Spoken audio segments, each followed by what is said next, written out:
Hakuna aliyezaliwa bahati mbaya.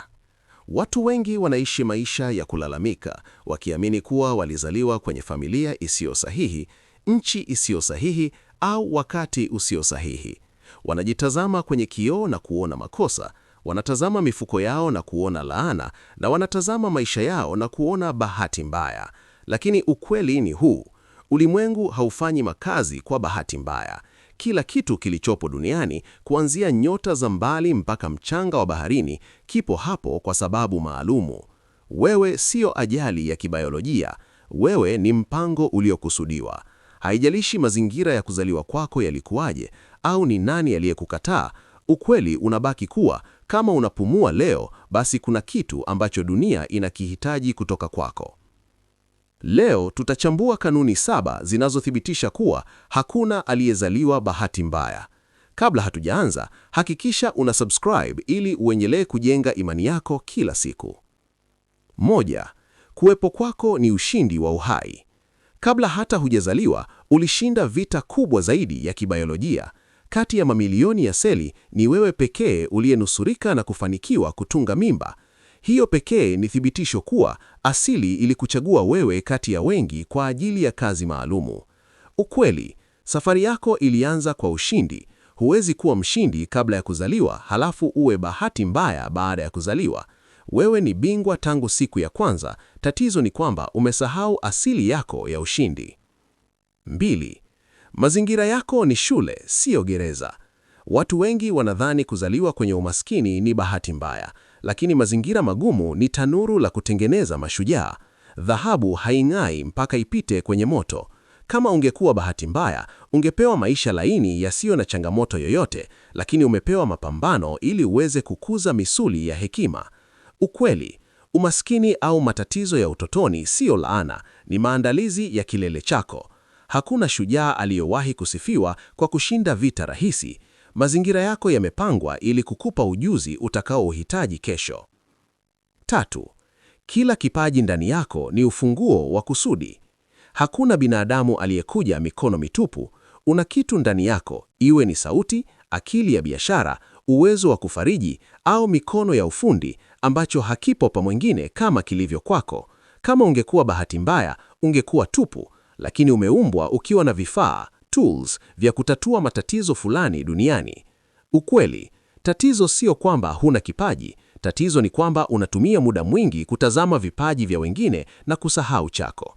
Kila ulichopewa ni ufunguo wa mlango wa mafanikio yako. 4.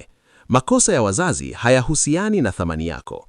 Labda ulizaliwa nje ya ndoa au wazazi wako hawakuwa tayari kukupokea. Hiyo inaweza kuwa makosa ya kibinadamu, lakini kuumbwa na nafsi yako ni kazi ya kimungu. Binadamu anaweza kuanzisha mchakato, lakini uhai unatoka kwenye chanzo kikuu cha ulimwengu. Ukweli, unaweza kuwa hukuplaniwa na binadamu, lakini ulikubaliwa na ulimwengu. Thamani yako haitegemei sahihi ya baba au mama yako, inategemea kusudi la aliyekuleta duniani. 5. Wakati wako wa kuwepo ni sahihi, perfect timing. Kwa nini hukuumbwa miaka 500 iliyopita, au kwa nini hukuumbwa miaka 200 ijayo? Umeumbwa sasa kwa sababu kuna tatizo la kizazi hiki ambalo suluhisho yake ni wewe. Wewe ni sehemu ya fumbo la ulimwengu linalokamilika sasa. Bila wewe kuna pengo ambalo hakuna mwingine anaweza kuliziba. Amini kuwa huu ndio wakati wako wa kung'ara. 6. Maumivu ya nyuma ni maelekezo ya mbele. Kama ungekuwa bahati mbaya, maumivu yako hayangekuwa na maana, lakini kila tone la chozi uliomwaga na kila usaliti uliopitia vimetengeneza ramani ndani ya moyo wako. Maumivu yako yanakupa uwezo wa kuelewa wengine na kutoa masuluhisho ambayo mtu asiyepitia hayo hawezi kuyajua. Ukweli, maumivu yako ni mitaji. Unayatumia kujenga ujasiri na kusaidia wengine wasianguke pale ulipoanguka wewe. Bahati mbaya haina mafunzo, lakini maisha yako yamejaa mafunzo kila kona. 7. Una uwezo wa kuandika upya hadithi yako. Kanuni ya mwisho inayothibitisha kuwa wewe sio bahati mbaya ni uhuru wa kuchagua. Kama ungekuwa bahati mbaya, ungekuwa kama jiwe ambalo haliwezi kujisogeza, lakini una uwezo wa kubadilisha mwelekeo wa maisha yako leo. Unaweza kuamua kuwa mshindi licha ya kile ulichopitia. Ukweli, Haukupewa uwezo wa kufikiri na kuota ndoto ili uishie kwenye majuto. Uwezo wako wa kubadilika ni uthibitisho kuwa wewe ni msimamizi wa hatima yako, master of your destiny.